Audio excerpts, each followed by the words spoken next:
नमस्कार, मैं शैलेंद्र चौधरी और आप देख रहे हैं वेदर टुडे नेटवर्क। आज बात करेंगे आगामी बारिश के ऊपर और किस प्रकार से सर्दियां इस वर्ष रही है और किस प्रकार से तापमान में गिरावट देखने को मिली और आगे किस प्रकार से तापमान रहने को है। बात करते हैं। इस वर्ष सर्दी इतनी खास नहीं थी, लेकिन कोहरा जो है उसकी वजह से न्यूनतम तापमान में जो है अच्छी गिरावट दर्ज हुई। ना ही पाला पड़ा, ना ही हम कह सकते हैं कम सर्दी रही। हालांकि राजस्थान में सर्दी में काफ़ी कमी देखने को मिली। यहाँ पे तापमान रात का और हम कह सकते हैं अधिकतम और न्यूनतम तापमान में दोनों में ही औसत से कुछ ज़्यादा डिग्री देखने को मिले तापमान में। लेकिन अब जो बाकी के राज्य हैं जैसे पंजाब, हरियाणा, उत्तर प्रदेश, दिल्ली, एनसीआर, मध्य प्रदेश, इन इलाकों में कोहरे की वजह से जो फसलों को हम कह सकते हैं सहायता मिली, उससे सर्दियों की पूर्ति जो है अच्छी तरीके से हो गई थी। अब जैसे कि मकर संक्रांति आती है तो हमारे बीच वार्तालाप होता है कि आगामी जो दिन होते हैं संक्रांति के बाद, तब से सर्दी जो है कम होने लग जाती है और आगे जाकर अप्रैल तक जो है, मार्च अप्रैल तक काफ़ी कम हो जाती है सर्दी और गर्मियों का समय शुरू हो जाता है।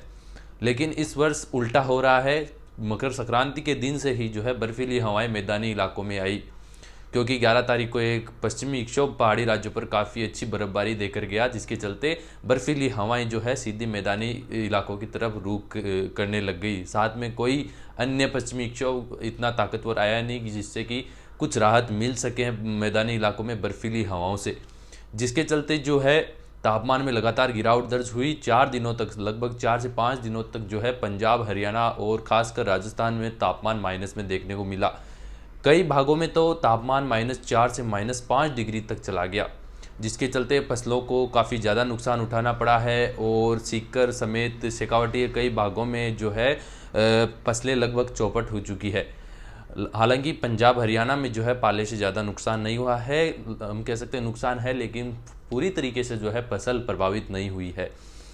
अब बात करते हैं आगामी दिनों में किस प्रकार से तापमान रहेगा और किस प्रकार से बारिश की गतिविधियां देखने को मिल सकती है।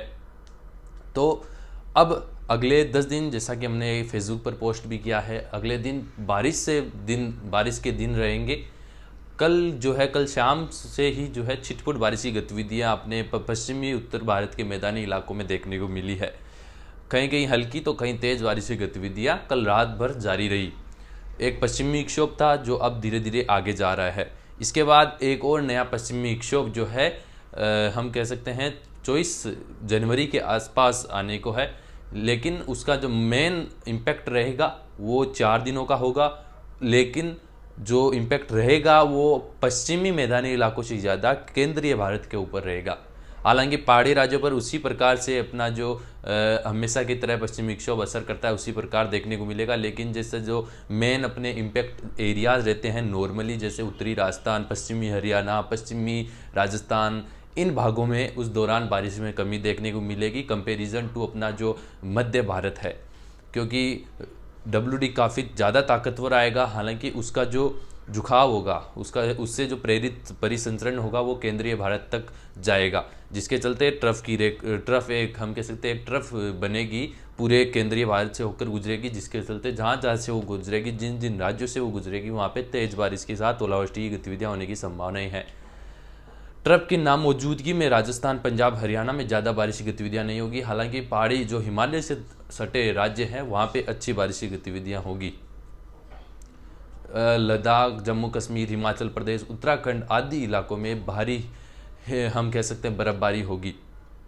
उसके बाद लगभग 30 जनवरी से जो है मौसम में कुछ तब्दीलियां होगी। अभी उस पर बात करना हमें उचित नहीं लग रहा आगे किस प्रकार से मौसम रहेगा। 30 जनवरी तक हम कह सकते हैं बरसात के दिन उत्तर भारत समेत भारत के कई राज्यों में देखने को मिलेंगे। तो किसानों को भी आने वाले 10 दिनों के लिए हिदायत दी जाती है कि ओलावृष्टि व बारिश से बचाने के लिए अपने फसलों में उपाय करें। वह हमारी जो ये है चेतावनी है, इसको सीरियसली ले। आगे की जानकारी आपको लगातार मैं देता रहूँगा। तापमान पर जाते जाते बात हो जाती है तो हम कहना चाहेंगे कि तापमान दिन व रात के तापमान में वृद्धि देखने को मिलेगी, क्योंकि बारिश के वक्त बादलवाई रहती है, जिसके चलते जो आसपास मौजूद हम कह सकते हैं वातावरण में ठंडक नहीं घुल पाती है। क्योंकि बादलों की वजह से जो सनलाइट है वो हम कह सकते हैं ट्रैप हो जाती है अंदर ही अपने निचले एटमॉस्फेयर में, जिसके चलते तापमान में वृद्धि रहती है। लेकिन दिन में जो है ठिठुरन रहती है बारिश की वजह से। इसका मतलब यह है कि पाला नहीं गिरेगा, पाला जो तापमान रहेगा अपना वो 5 डिग्री से ऊपर ही रहेगा, न्यूनतम तापमान 5 या 5 डिग्री से ऊपर, अधिकतम तापमान 20 डिग्री से नीचे रहने की इन दिनों में संभावनाएं हैं।